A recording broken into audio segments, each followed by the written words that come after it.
パパと抱き合ってた人だ。夫の会社の友人らを家に招いた時に、そのうちの一人の女性を指さして、娘が言った。ちょっと何言ってるの？ダメでしょ、そんな。すると、夫がものすごい剣幕でまくし立てた。黙れ！でたらめ言うんじゃないぞ！こいつをあっちへ連れて行け！すいません。あいつは普段から嘘ばかりついてるんですよ。虚言癖があるんです。夫が娘を貶めたことに、私は激怒して声を上げようとした瞬間、娘が衝撃的な一言を叫んだ。私の名前は優子。30歳のパート主婦だ。夫のひとしとは同じ年で同期入社した会社で知り合った。私たちは社内恋愛を経て結婚に至り、間もなく子供を授かったので、私は退職して家事と子育てを主にしていた。娘の夏美は6歳になり、幼稚園に通っている。娘はとてもお話上手で、好奇心の強いおませな子だ。毎日幼稚園での出来事を私に話してくれる。今日はお花の種を植えたの。綺麗なお花が咲くように毎日お水をあげてるのよ。そうなの。楽しみね。今日ね、みんなでお散歩したんだよ。お家の前の公園まで歩いたの。ベランダにママのエプロン干してたでしょ。朝香が私のお家ですって先生に言ったの。エプロンかわいいねって褒めてたよ。そうなの？この辺までお散歩してるのね。変なの干せないな。何でも喋りたい時期の娘の言動に苦笑いする時もあるが、そんな娘の成長を私は頼もしく感じていた。私も暇な昼間の時間に何かしようと考えて、近所の飲食店で調理のパートを始めることにした。夫は私の就職については賛成してくれて、無理せずやっていけばいいと言ってくれた。こうして我が家は日中は留守となるのだが、うちはオートロックの賃貸マンションで、宅配業者の出入りが多く、それに紛れて空き巣の侵入もたびたびあるとのことで、防犯対策が必要と思えた。マンションの管理業者からも定期的に防犯について注意喚起の折り込みチラシが配布されてもいる。特に怖いのは、空き巣がいると知らずに帰宅して鉢合わせになり、居直り強盗の被害に遭うことだそうだ。そうした心配事を幼稚園のママ友と話した時に、ペットカメラのことを聞いた。留守中のペットの様子がいつでも見れて安心なんだそうだ。ペットがいなくても帰宅前に自宅の様子が見れるので、侵入者がいることに事前に気づけるとのことだった。防犯にもなると思い通販で購入したが、設定が面倒でつい箱に入れたまま放置してしまっていた。そんなある日、パート中に幼稚園から娘が熱を出したと電話があり、私は急いで迎えに行った。幸い症状は軽くて元気そうだったが、病院に連れて行こうとしても、どこの発熱外来もいっぱいで、予約が取れたのは明日の昼だった。とりあえず自宅で寝かせて安静にさせたが、熱が続いてやはり辛そうな様子だった。どうしよう。熱冷ましがあるといいけど、切れちゃってるわね。ママ、お腹すいた。プリン食べたい。市販の風邪薬で対応しようとしたが、置き薬が切れていた。近くの薬局に熱のある娘を連れて買い物に行くのは躊躇したが、短時間とはいえ一人にしておくのも不安だった。娘はそんな心配をしている私にこう言った。お留守番できるよ。お熱のある人はお外に出ちゃいけないんだよね。でもね。そこで私はあのペットカメラのことを思い出した。なんとか設定を済ませて映してみると、ちゃんとスマホで映像が見れる。これなら娘の様子を見ながら短時間の買い物ぐらい大丈夫そうだ。ママはお薬買ってくるからね。お布団でじっとしていてね。プリンも買ってきて。静かに寝ていたら買ってあげる。寝ておくよ。ママもカメラ見ててね。私は急いで買い物を済ませて、娘の様子をスマホで見守りつつ帰宅したが、その映像の中で一度だけ娘が起き上がるのを見た。数分後にまた布団に潜り込んで寝たので、トイレにでも行ったのだろうと思った。ちゃんと約束通り安静にしていた娘を褒めて、プリンを食べさせて薬を飲ませた後、娘は熱が下がってきたのか、安らかな呼吸で眠りについたのだった。その日帰宅した夫に、私は今日の出来事を話し、明日はパートを休んで病院に行くことを伝えた。そうだったのか。じゃあ、明日は二人とも家にいるんだな。ええ、夏美を病院に連れて行くつもりよ。なあ、夏美から何か聞いてないか？え？何かって何を？ああ、いや、なんでもない。早く良くなるといいな。夫は心配そうにしていたが、娘が何か言ってなかったかと、妙なことを尋ねてきたことが気になった。翌日、すっかり元気になった娘は病院で感染症の検査を受けて薬をもらった。検査の結果は大丈夫だったので、娘はもう一日休んだ後はまた元気に登園したのだった。私は夫に言った。ちょっと疲れが出ただけみたい。子供はデリケートね。とにかく一安心だな。お前も今日は出勤するのか？ええ。急に休みをもらって迷惑かけちゃったから、しっかり働いてくるわ。そうか。まあ、よかったな。あ、そういえば週末に同期と上司が家に遊びに来る話、あれ大丈夫か？夏美が具合が悪かったから保留にしてたんだが。そういえば、今週末は夫の会社の同僚や上司が家に遊びに来ることになっていた。私の会社員時代にお世話になった人たちが3、4人ほど来てくれるのだ。結婚退職して以来、社会から離れた寂しさもあったので、会社員時代の思い出話や今の会社の様子など語り合えるのを私は楽しみにしていた。今回はまだ小さな子供のいる私のために早い時間に自宅に集まってくれるとのことらしい。大歓迎よ。みんなに会いたいわ。母さんが夏美の相手しに来てくれるから、お前も羽を伸ばせるだろう。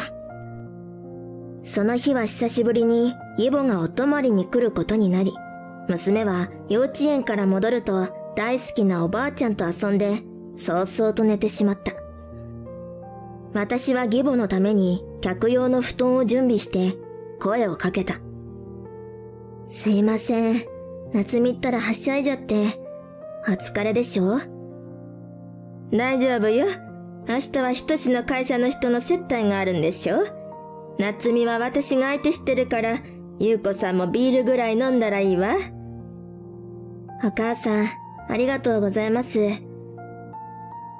当日、来客は上司と同僚2人と部下の女性の4人だった。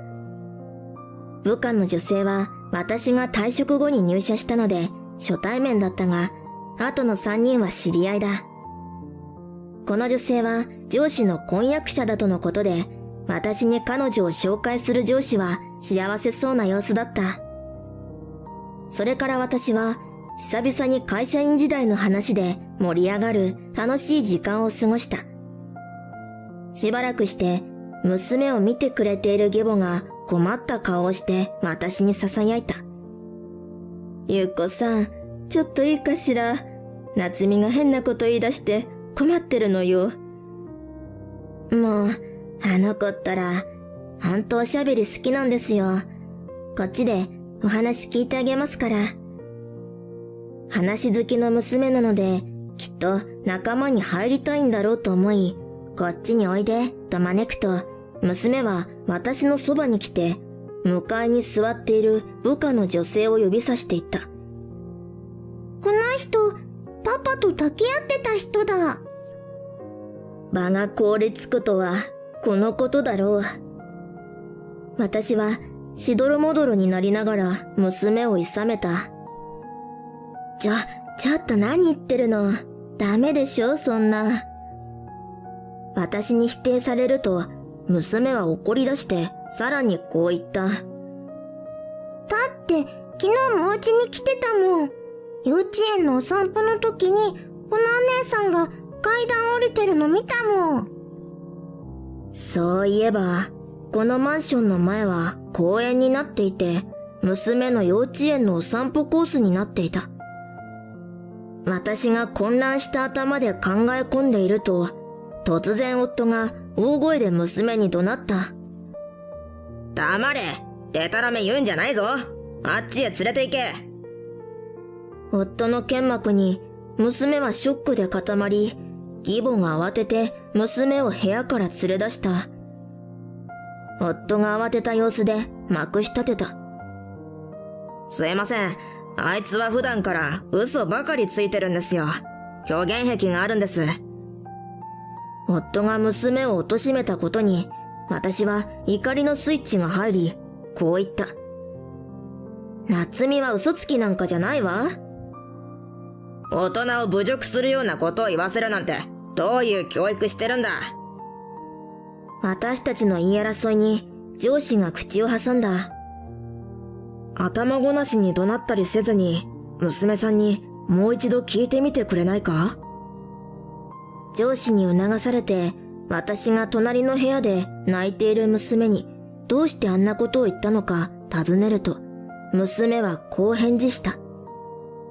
お熱で寝てた時にパパとあの人が来て抱き合ってたの。お熱で寝てた時って、ママがお薬買いに行ってた時のこと？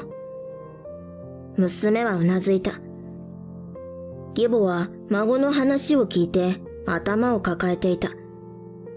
そういえば、あの時の娘の様子はまだスマホに映像で残っている。再度それを確認すると、ある事実に気づき、私は怒りに震えたのだった。私がリビングに戻ると、部下の女性が泣いており、こんな侮辱的なことを言われてショックだと嘆いている。詫びる夫と厳しい表情の上司に居心地悪そうな同僚がいた。戻った私を責める夫を尻目に、私はみんなに向かってスマホを突き出した。画面には布団から起き出してドアの隙間から玄関の方を覗き見る娘の映像が流れている。私は音量を上げた。すると男女の会話が流れ出したのだ。ああ、早く抱いて。好きだ。愛してるのは君だけだ。私もよ。あ、ちょっと待て。娘のカバンがある。留守じゃないの？近寄る足音に娘が急いで布団に入って目を閉じる様子が映った。どうしよう。奥さんいるの？いや、娘だけだし寝ているよ。でもあいつもすぐに戻るはずだ。早くここを出よう。君はいつも通り非常階段から降りてくれ。その後、玄関から二人が立ち去る物音がして、入れ違うように私が帰ってきたのだった。私はあの日は買い物をしながら娘の様子を見ていたので、音量は切っていて、話し声には気づかなかった。スマホの映像を見終わって、私たちの間には数秒間の沈黙があった。やがて、上司が女性に怒気を含んだ声で尋ねた。何か言うことはあるか？これは何かの間違いだわ。私も夫に尋ねた。この人と浮気してたってことよね。いや、それは。自分の浮気を隠すために娘を嘘つき呼ばわりするなんて、それでも父親なの？楽しいはずの食事会はお開きとなり、同僚らはそそくさと帰り、上司は浮気をしていた婚約者を引きずるように連れ帰った。残された私たち家族は、これからどうするかを話し合うことにした。義母は義父や義兄に連絡して、今こちらに向かっているそうだ。私も自分の両親に連絡したところ、母だけが取り急ぎ向かうとのことだった。夫はさっきから汗を垂らしながらずっと無言だった。しばらくして双方の家族が到着し、重苦しい雰囲気で家族会議をすることになった。さすがに娘をこの場にいさせるわけにはいかないので、義兄夫婦がドライブに連れ出してくれた。数時間前まではここで楽しく食事会をしていたはずなのに、なんという急展開だろう。私は今の自分の正直な気持ちをこの場にいる全員に告げた。他人の婚約者相手に浮気するなんてとても許せないし、しかもこの家でなんて、娘を連れて出て行くつもりです。それに対して夫の返事はこうだった。あいつとは別れる。お互い遊びだったんだし、それならいいだろう。私は夫の言葉を聞いて、もう完全に愛情が冷めて、軽蔑しか残っていないことを感じた。義両親は、たとえ夫が浮気相手と別れたとしても、上司の婚約者と関係を持ったことで、社会的に制裁されるだろうから、妻として支えてほしいと言ってきたが、それに対して私の母は、自分の娘を何だと思っているのだと怒りをあらわにした。私は最後に夫に尋ねてみた。私たち、やり直せると思う？それはお前次第だろ。俺は離婚したいわけじゃないからな。ねえ、さっきから一言も謝罪がないよね。謝ったら許してくれるのか？それなら謝罪するけど。ふてくされた夫の態度に、義両親の方もかばう気が失せたのか、離婚の方向で話を進めることを承諾した。私は家を出ていくことにしたが、娘を転園させるのはかわいそうなので、通園圏内で月単位の賃貸アパートに一旦引っ越すことにした。すると、義実家が引っ越し費用を全面的に負担すると申し出たのだ。最初は断ろうと思ったが、義兄夫婦から連絡があって、義母が夏美のことを心配してずっと泣き暮らしていると聞かされたので、費用の支援も受けて、お礼を兼ねて会いに行くことにした。義両親からは、あの時息子をかばうようなことを言ったことについて謝罪してもらった。私も娘にとっては大事な祖父母であるので、感情的にならずに関係性を持ち続けようと思った。離婚に際してはいろいろ考えてみた結果、私は調停離婚を選択することにした。理由は、離婚に至るまでの経緯や合意の取り決め事項がすべて家庭裁判所に記録として残るからだ。弁護士を依頼しようかとも考えたが、そこは調停で揉めたら後からでも手配できるそうなので、実質的な費用は数千円程度の負担で済ませた。調停では期日ごとに出席しなければならないが、直接夫と交渉せずに、調停委員を挟んで話し合いができるので、精神的に楽だった。そして、その度に夫の近況を調停委員から説明されるのだが、夫の方はわざわざ弁護士を立てて慰謝料減額の訴えばかりしてくるそうだ。なぜならば、夫は婚約解消した上司からも慰謝料を請求された上に、会社でもコンプライアンス違反の隕石で地方に左遷されることが決定し、経済的に苦しくなることは目に見えていたからだ。あの浮気相手の女性社員は上司と別れた後、会社も自主退職したそうだ。彼女に対しては後で慰謝料の話し合いをするつもりだったので、上司から彼女の連絡先はいただいていた。私と夫は3回程度の調停で離婚を成立させて、慰謝料と養育費については調停委員の裁量に任せたところ、悪質な不貞行為だと断定されて、慰謝料は300万円、養育費については算定表という基準に基づいた毎月5万円を19歳に達するまでとする金額で合意した。今回の離婚調停の合意書の作成にあたって、父親として娘に謝罪をする内容をしっかりと盛り込むことを私は強く要望した。夫がいい加減な内容にしないように何度も書き直しを依頼したほどこだわったのだ。この先、娘が成長した時に自分の言葉が両親を離婚に追い込んだと自分を責めることのないよう、しっかりと夫の反省と娘に対する謝罪を記録に残したかった。慰謝料よりも養育費よりも、私が今回の離婚騒動で娘に残さなければならないのは、後悔しない人生だと思っているからだ。離婚後は娘と2人で新年度に合わせて引っ越しをして、私の両親の助けを借りながらシングルマザーとして生活する予定だ。来年で娘は7歳になり、小学生になる。少し早いが、お店へランドセルを見に行くと、ママ、このランドセルが欲しい。